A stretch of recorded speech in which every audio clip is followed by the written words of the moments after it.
Did you see how he's snacking the fact that Chelsea letting Pochettino go means that it's Man City? Who said Chelsea were title contenders? They are telling people what you think I think about my manager. Why are you talking for me? He's projecting his assumptions on all of us. You see what you are doing?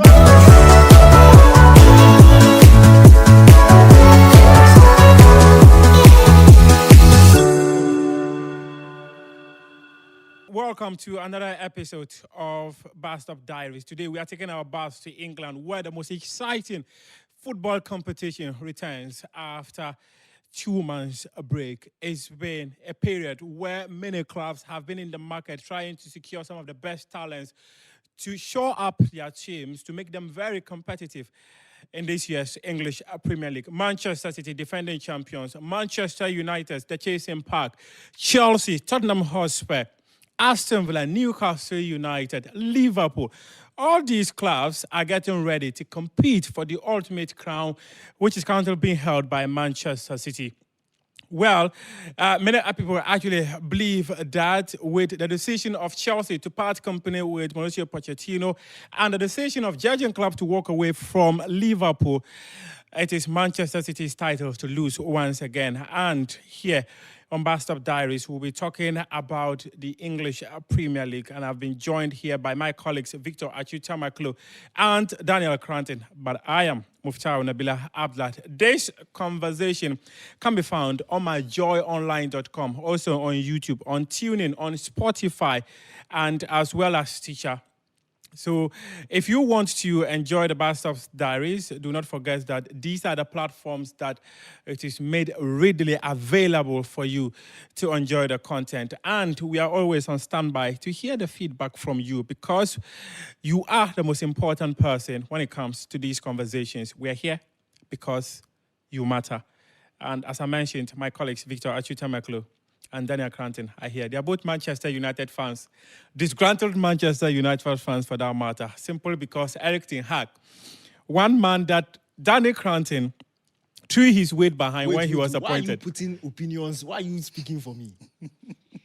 No, I want to understand. Why are you speaking for me? You've done an introduction. They are telling people what you think I think about my manager. Why are you talking for me? Daniel Cranton. Meanwhile, in your intro, did you see how he's snacking the fact that Chelsea letting Pochettino go means that it's Man City? Who said Chelsea were title contenders? Why did you sneak that into the conversation? Why? So if Pochettino didn't go, like Chelsea be title contenders? You see what you are doing? He's projecting his assumptions on all of us. You see what you are doing? Projecting your assumptions on all of us. Actually, I am putting myself in the position of Fentio, so I'm speaking on behalf of Fentio. He's a Chelsea fan, you know. The thing with Chelsea is that the insanity, it trickles right from the top to down. You see the confusion in the players they sign, yeah?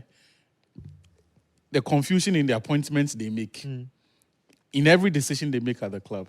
It is not the confusion is not restricted to only the decision makers. Players, coaches, even the fans. 35 players in the last 3 years. They now have how many? 7 goalkeepers. But the way you've just denied Erik ten Hag, I'm not happy. I didn't deny I Erik ten recall Hag. that you actually changed You see what is happening here? X account name He did not to deny. Erik ten Hag when he was appointed. What has changed?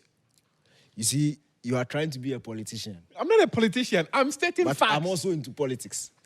So, Muftau, you started the show by assuming what I was going to say. You are not in my heart or in my head or in my feelings. You don't know what I'm thinking. You don't know what I'm feeling. So, you ask me the question and then let me answer. Don't try and talk for me. Yes, when Ten Hag, in fact, before Ten Hag came to Man United, I lobbied for him to get a job. Really? Yes. I have connections with Ed Woodward at the time. I lobbied for him to get a job. You spoke to the Glazers too? Of course. We are like this. So after the discussions, long discussions, endless nights, pushing for Ten Hag to get a job, I expect, you see, I'm not one of those people where if I like you and you are joking, I'll pamper and I'll come and defend you. No. If I know what you are capable of, and you come and you are joking, I'll call you out. I'll be the first person to call you out. So because those who heard me lobbying for him expect, you see, people, they rate me. You understand? Yeah. So if I say, Ten Hag should get a job. They say Danny said Ten Hag should get a job. So if Ten Hag is joking, I won't come and sit there and defend you. In fact, I recall when Ed Woodward went to that meeting with the Glazers, he said Daniel Cranton insisted that Ten Hag should be given the job. And you see, I'm the kind of over the years, from when Ferguson was there, when I suggest something to the Man United board, they listen to me. When Ronaldo was going to City, I picked up the phone, I called them, I said, don't let it happen.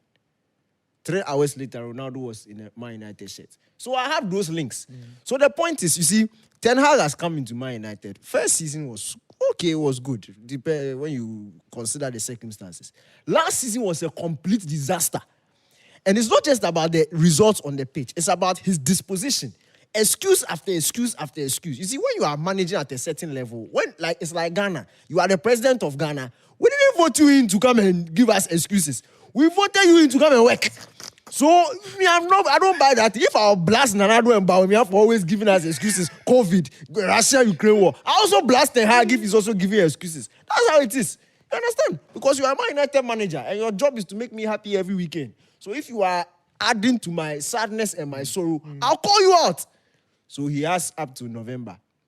November? Oh, yes. Oh, but the season starts tomorrow for him. Oh, August, September, October, November.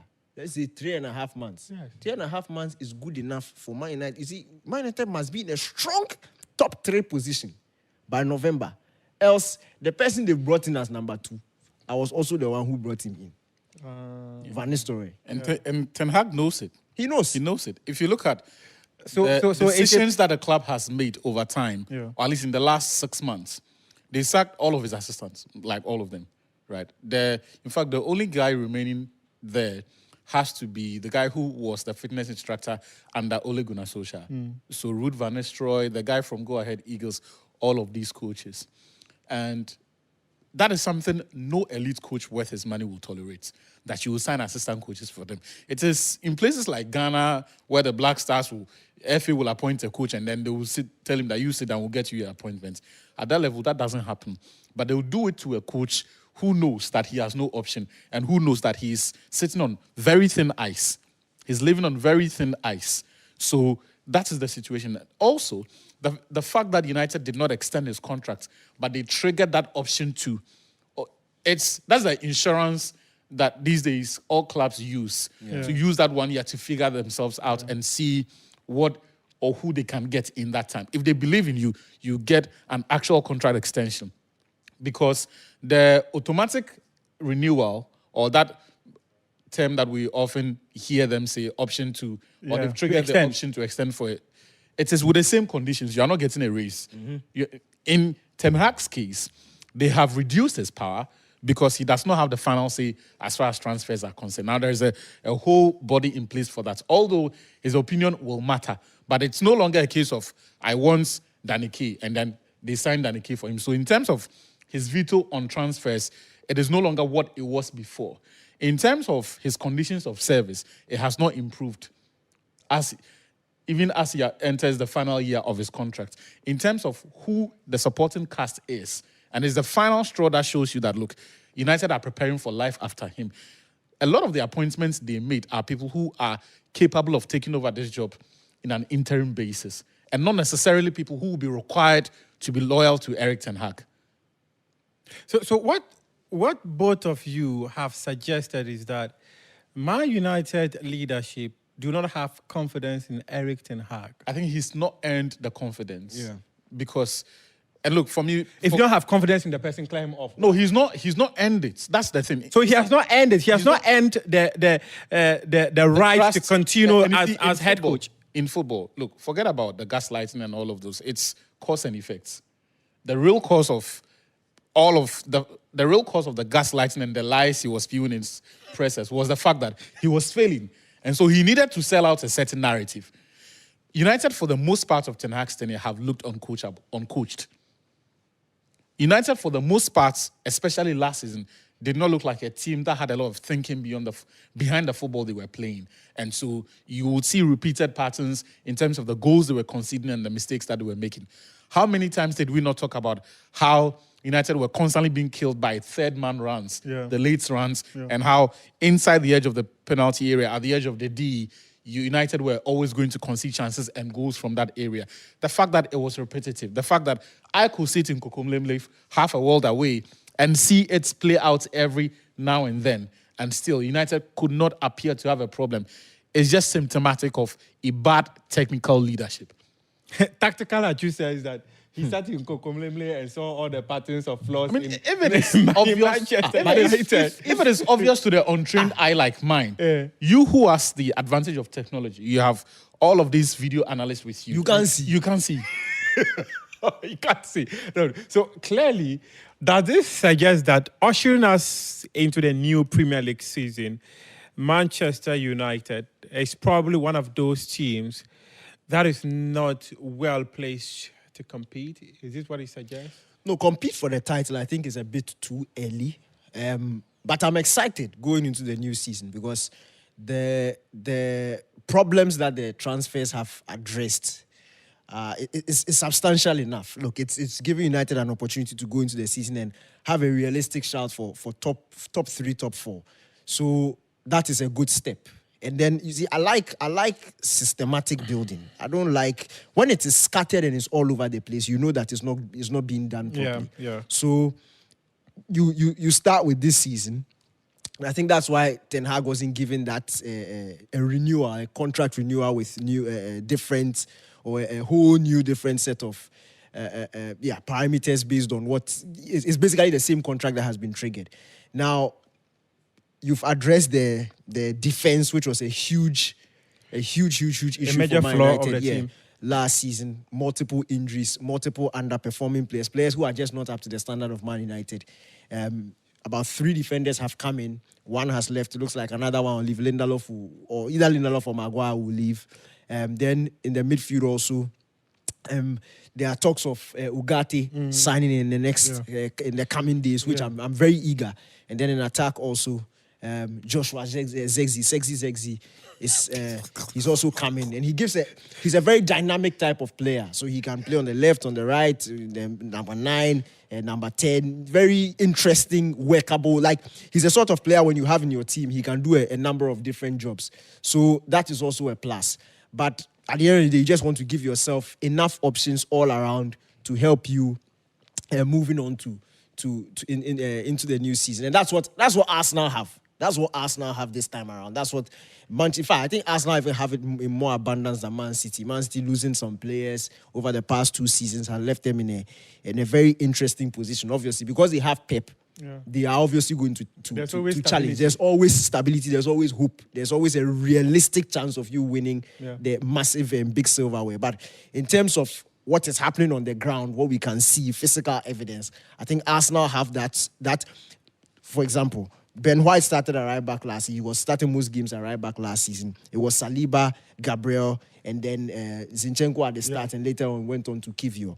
So this time around, Arsenal can play Tomiyasu, they can play Timber, who is back, they can play Calafiori, who is a fantastic centre-back, and then they can play Kivio or Zinchenko. That's an entire new backline, which is capable of battling any team.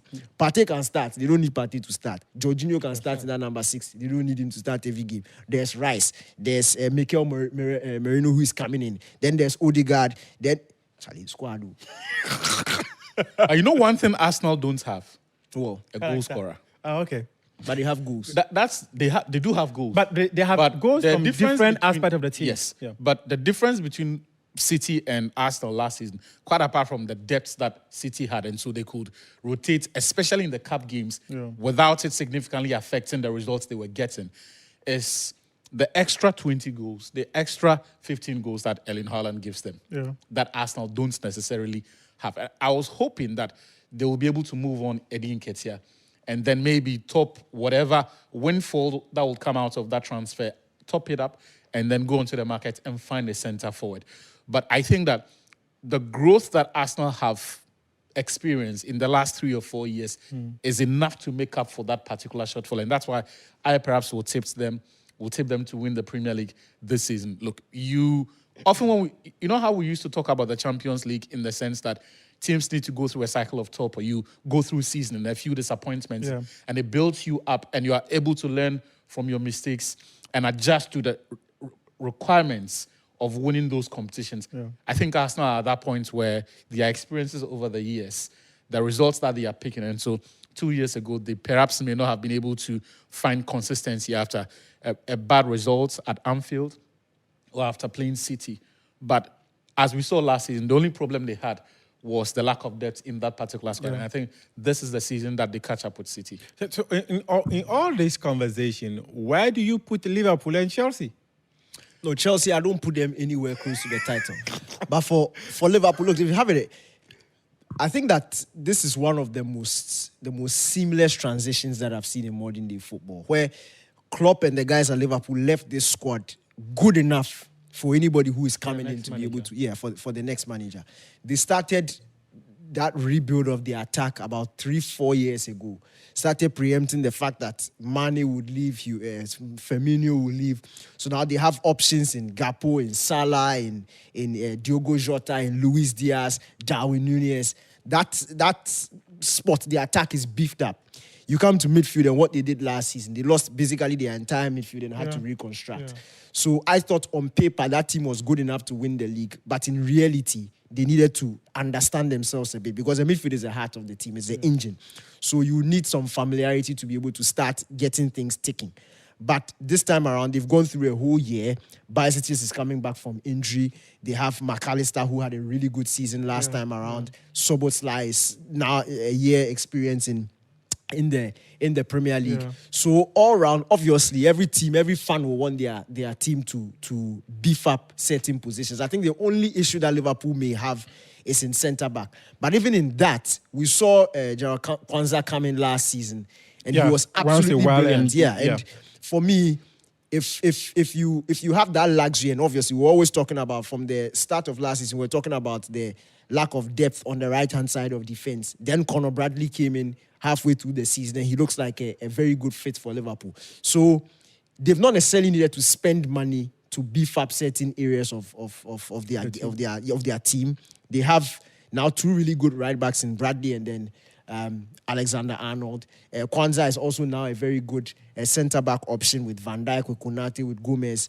But it's about now it's about the coach. The coach is also walking into a team where I feel that the players and the philosophy around the team suits what he's used to doing. And I think that's what we saw at preseason. I'm not one who uses preseason results to judge a team. You look at more of style and implementation and principles and the rules and the instructions that are given.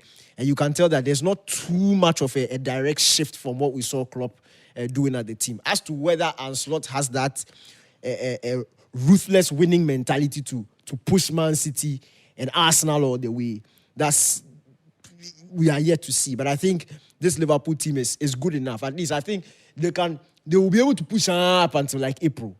But in other competitions, I think they are primed to give a real shot. No, seriously. Every push has a limit. In the Champions League, I think Liverpool they'll be a force to reckon with in the Champions League, in the cup competitions also. But I think Man City and Arsenal just have a bit of a higher ceiling than Liverpool. I think if anything, Liverpool will finish in a comfortable third position. I'm not as positive on Liverpool's outlook for one reason. And it's the fact that Liverpool fans will not be happy. Hear me out. It's the fact that whatever good we think they can achieve is based on the assumption that Slot can recreate the scenarios that Klopp created to make that squad thrive. At the beginning of last season, we all looked at that Liverpool squad and we said, this team may not be able to go the long haul. In fact, one of the things that was pretty obvious was the lack of a holding midfielder, an elite one. And so beyond our thoughts, Liverpool in their signings or their attempted signings reflected that appreciation of what we all said. In the sense that what we said they needed is what exactly they went out to try and get. Although both of them ended in disgrace. In Romeo Lavia and then Caicedo. They went to the market with truckload of money and then they got rejected. And in fact, someone to adjust, is this the Zubi? It is a club without aura.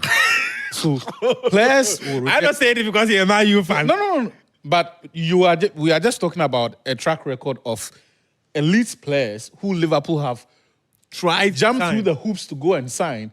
And all of them have 10 Liverpool that. Look, if you take it 2 or 3 seasons back, there was Aurelien Tchouameni as well. So as for Liverpool's lack of aura, it's always been there. But I'm just saying that they recognize that the squad they had at the time was not enough to compete. Unfortunately for them, Klopp could make it work. I would want to give this time before I would trust Ancelotti or have similar expectations of him. Let me put it that way. I think that he is not helped by the fact that there appears to be no clarity over the biggest players in this Liverpool team. Alisson is into the final 2 years of his contract, if I'm not mistaken. Mm-hmm. Trent has got less than a year remaining on his contract. Mm-hmm. He is not prepared to commit. Van Dijk is in a similar situation. Mohamed Salah as well. What sort of scenario? And there's a real possibility that at the end of this season, Slot now has to rebuild again because 2 or 3 of those players have moved on. Or are likely to move on. Are likely. As it stands now, the reality is that they will walk out at the end of their contract because there is no agreement in place for them to extend. So that sort of uncertainty does not necessarily help. Also, it would have been better if you had handed the manager his own new set of toys to go out there and then work. This assumption that he should be able to recreate the scenarios that Klopp did is not I mean, if for even Jurgen Klopp, we could all say that the squad is not good enough and that they exceeded expectations by finishing in the top 3. Correct. Then you have to now be consistent in your assessments as a club and even your investments, right? In going out there and behave in a manner that suggests that you want to be progressive and do this. And here's the final point on the Liverpool thing. There's a reason why a lot of us did not give credit to a lot of the players who even did well last season and rather looked at it from the viewpoint of this is purely Klopp's fabrication, right? Diaz was not consistent. Yes, he had that period where we all got emotional about him. Perhaps the worst culprit was Darwin Núñez. How much did they pay for him? Almost a 90 million euros. About 89 million? If not more. And 85, 89. When Salah was not finding his mojo, there was none of these boys able to step up. And then Diogo Jota also had his injury problems and all of that. I would have hoped that at the very least they would have made one attacking signing and perhaps move one of those forwards on, right? Just shuffle the pack a bit, or even in central midfield areas. All of us are now hoping that somehow Slot will be able to work some magic on Ryan Gravenberch, who the last time Gravenberch had a decent football season was 4 years ago at Ajax. If you look at the other midfield options, we are hoping that Szoboszlai will also be consistent. So there's essentially no one in that midfield that you can trust. If there's anyone you can trust in attack, it's the big man himself, Mohamed Salah. But beyond that, I think this squad will require too much from Ancelotti for Liverpool to succeed, as opposed to they equipping him to go out there and then excel. And you know one thing, maybe Liverpool fans might be looking out for the surprise element, something that Grant always talks about often when it comes to... The only positive in this situation for Ancelotti is that he has a honeymoon for this season and probably for next season as well, if the players we expect to move on. I don't think... I will not slate him. You genuinely think that Liverpool fans will give him that honeymoon? I will not slate him if he doesn't win the league. It's not even about Liverpool fans. Look, when you've been in the wilderness for so long and somebody has taken you now to a certain height, you're not come to give the next person another honeymoon. I don't think Liverpool have brought Ancelotti in to come and feel it and see if he can. They are bringing him because they believe he can. Yeah. And I'm saying that, look, there was context to us saying the Liverpool team at the start of last season wasn't good enough because of the relative inexperience. Yeah. Playing a year in the Premier League is enough for you to now push on. There are so many players who came... Look, when Grealish joined Man City in his first season, even though he had Premier League experience, it didn't work out. Yeah. But from the pre-season into the second season, you could tell that the understanding was coming. And you could tell that this is a player who will be much different from what we saw last season. If you've watched Liverpool's pre-season, look, they are, even from the end of last season, where they seem to have lost gear a bit. But in terms of individual performances, you could tell a clear understanding now of the ways of the Premier League. People like Szoboszlai, who came in, even Gakpo was looking really good on the second half of last season. Now, it's his countryman who is going to coach him. Players like Darwin Núñez who do everything well except scoring goals. They are no, seriously. There's a place for players like that in football. The boy has phobia for scoring goals. No, it's true because to be frank, any Liverpool fan will go back to the previous front three generation of Salah, Mane, and Firmino. Firmino was a terrible finisher. But you had 2 goal scorers. Yeah, they had 2 goal scorers. Yeah, But this time, there's Salah, Gakpo. You see, the thing about Liverpool is that the guy on the left-hand side has not been too consistent in terms of appearances. But in terms of numbers, when you combine it, it is giving you what Mane was giving you. So what it is that Salah is a constant. Whoever will start on the other side, or whichever 2 people will start on the other side, should be able to give you a certain number of goals. And Liverpool are getting that number of goals. I don't think goal scoring was as compared to defending seasons, last season. I don't think goal scoring was an issue. But Liverpool missed a not ton the of chances to still score. If you look at the numbers, it gives you one perception. You get a bigger picture if you look at the breakdown of against who they scored those goals and at what point in the season. Okay. Darwin Núñez, for example. How do you tell me that at this level, post-February, he didn't score a goal in the league? And that is the home stretch of the season. Is he Anthony? So, please, we are being serious here. So, those are some of the dynamics that from around that time, and this is typically when Firmino, Salah will come into their fold. Yeah. So, Mane will do the job from beginning until somewhere November, December, and then Salah will take over from then on. Or sometimes, I think in the last 2 years before Mane left, you would have Salah firing until December, and then Mane's goals will carry them to the end of the season. The problem with this setup is that you don't have those strong personalities who, in the home stretch of the season, will give you those moments. And you see, in that period, you don't need to score 10 or 15 goals. It is just that split, that important game that the team needs that goal to get over the line. Look, for me, if Slot finishes in the top 4, and he makes the quarters of the That would be a success. of the Champions League and doesn't necessarily embarrass himself in the cup competitions, I think that will be a good season to start with. Okay. Gentlemen, I want us to do something pretty quick. Basically, I want us to look at certain things. Yeah. Your top 4 for the season, then also the teams you think will be relegated, your worst signing, your top scorer, and all that. Let me start with Tachu.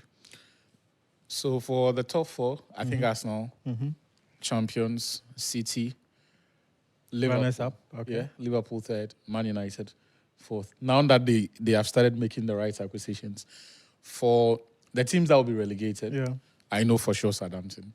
I know for sure Ipswich. And one other team. But these 2, I'm certain. Leicester are not getting relegated. People will be surprised. Which other question? Top scorer? Top scorer. Erling Haaland. So long as he's in that space, nobody's outscoring. What about, who do you think will be your worst signing for this season? I'm torn. He had. It will definitely come from Chelsea. It will definitely come from Chelsea. Because of why? Because the environment there is so toxic. There is no clarity over even the kind of football they want to play. There's no clarity over the kind of coaching the players have to. And you see, in the last 2 years, they've had about 3 or 4 coaches. You will leave players technically or tactically confused because you're giving them different sets of instructions almost every 6 months. Yeah. There's no continuity there. The environment there is not ripe enough for anyone to find consistency. If we're going to have a flop of the season, it will come from Chelsea. Nana Granted. I said it last season, I'll say it again. Arsenal will win the league. Last season, I was off by just 2 points. So those who were shouting should keep quiet because 2 points, losing out on 2 points is as close. So this is just give my me shade. credit. You are suggesting that I should keep quiet? No, yeah, you should keep quiet. You should give me credit. You should give me credit for being bold enough to call that Arsenal will win the league. That's a Why tough should I call. give you credit when you've not? No, because anybody can go for the easy thing and say Man City will win. And if Man City doesn't win, nobody will come and give you pressure. But I was bold enough to call the Arsenal winner. So, I'm bold enough to say. So did we give you pressure? Yeah, you gave me pressure. You gave me pressure. None of you believed. But in the last days, you were all hot and you were praying that Arsenal will drop points. But the point is that I think Arsenal will win again. Okay. I think I'm going again that Arsenal will win, not Arsenal will win again. They didn't win last time. So yeah, Arsenal will win the league. Man City in second. Liverpool, Man United, or it could flip. If Ten Hag is gone by November, Man United will finish third. Liverpool finish fourth. But I think I'm setting up with that top four. Top goal scorer. I think it's between Salah and Haaland. And Haaland. Yeah, straight. Teams to be relegated. Wolves, Southampton, Ipswich. Okay. West signing? West. This transfer window thing is very difficult. Like it's very difficult to tell. Maybe after the first few weeks, you can tell who is destined to be a flop. But for now, He had. No, you see, I just said Chelsea, but even Chelsea, You know don't even who's know a the good importance attached to certain signings. Like you don't know how they are. You know going who's to a good use them. candidate? You know who's a good candidate? Neto. Pedro. He's not even going to play enough. No, but if Neto will flop, it will not be because of performance. It's because That's the be point. unfit. Yeah. As for the boy, he won't even play. He always for has you to see the quality. fitness issues. That's the He problem. always has fitness issues. So okay, so let me wrap up with La Liga. It will be unfair to our European football followers. No, if we don't touch on La it won't Liga. be unfair. Do you know why it won't be unfair? You see, football has never been straightforward. It will either be Real Madrid or Barcelona. It won't be Real Madrid or Barcelona and Pool.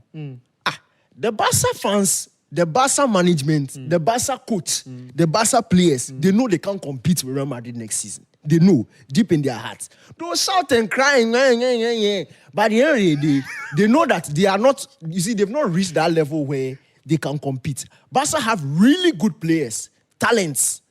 But these talents can't see you through a 10-man season in the league, week in, week out. They can't. We saw it last season. Look, I said what Xavi did with that Barca team 2 seasons ago was a complete miracle. It won't happen again until this team has grown enough with the experience and has settled. Yeah. It's a new coach coming into a very inexperienced team, talented, inexperienced and team. also another toxic environment, just as he spoke of Chelsea. Yeah, the only thing that Barca are certain with is top 4. As for La Liga, like the teams are not competitive enough to push them. So I think Real Madrid will win quite easily. In fact, it will be easier than what they did last season. I think Atletico and Barca will battle for second and third. As for fourth position, I'm hoping that Iñaki Williams and Athletic Bilbao. But La Liga's fourth position, nobody cares. It's not competitive. Yes, maybe Girona might just be another surprise. Girona package as we saw Champions last League season. will take them back to 10th place. Achu? I think this is perhaps going to be the easiest league title Real Madrid have won. Because, look, we are 72 hours from Barca's first game of the season, Nobiso. And their biggest signing of the summer has still not been registered. They've not registered Dani Olmo. Are you serious? Can they be Are you serious? Like, you are a serious football club. 72 hours before your season opener, Yeah. you have not registered your biggest signing of the summer. Are you serious? And you see, this is not. They need to balance the This is the current state of affairs of Barcelona. In 2021, they signed Aguero. A day before their league opener, they had not registered Aguero. They had to do some financial gymnastics and engineering to be able to. Even Lewandowski also went the same. Jules Koundé, Rafinha. Memphis Depay. Every time. Last season, the same thing happened. And you see, some of these signings were free transfers. Lewandowski, free transfers, but they couldn't. Yet they are the same club spending an inordinate amount of money on players they don't even need. Dani Olmo is a brilliant player, but the question I keep asking myself is, what problem does he solve for Barcelona that requires spending north of 60 million euros for? If it is about squad depth, if the argument is that you need more legs, that you need more quality, for a club going through austerity, whatever you're going to spend on that player should be minimum 30 million euros. You're not rich. You're not at the stage where you can start flexing your muscles financially. So you behave in a manner that allows you to.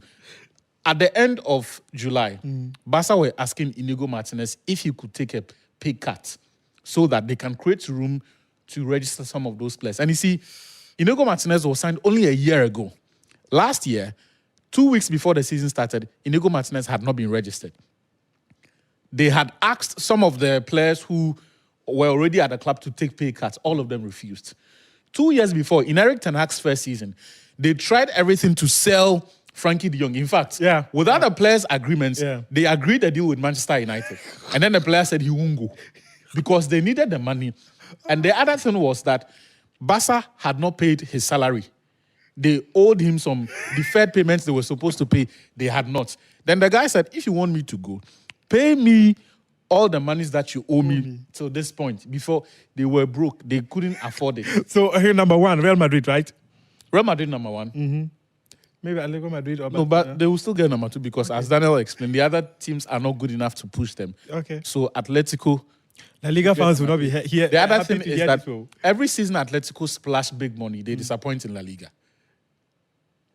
Check the last 5 or 6 years. Every time they go big. Remember the Joao Felix season? Oh, yeah. This season they've gone to pay 85 million euros for Julian Alvarez. They are on the verge of signing Conor Gallagher because it looks like that deal is back on. They are one team I do not trust with attacking talent.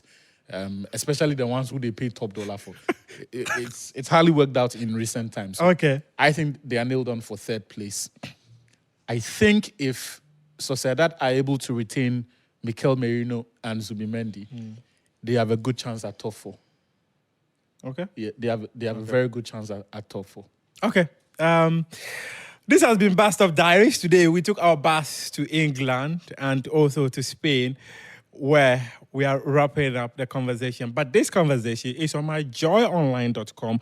It's also on YouTube, Spotify, TuneIn, Google Podcast, Amazon Podcast, Apple, and Stitcher. I've been Muftar Nabila Abdullah. Continue to follow us as we'll be coming your way with the next episode of Bus Step Diaries. We appreciate your company.